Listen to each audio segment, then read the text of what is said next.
Ma'am, tanong ko na rin po yung sinabi ni Senator Amy. Parang pampintura lang daw yung budget na ibinigay sa San Juanico Bridge. Ba't daw po ganun?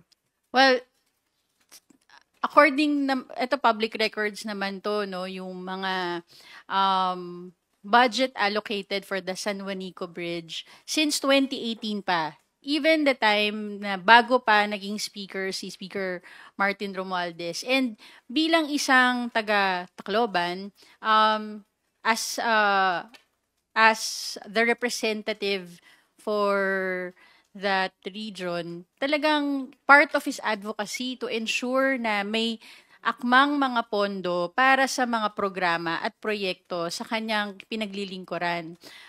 Makikita natin na tuloy-tuloy naman ang naging budget allocation para sa San Juanico Bridge for its maintenance, rehabilitation.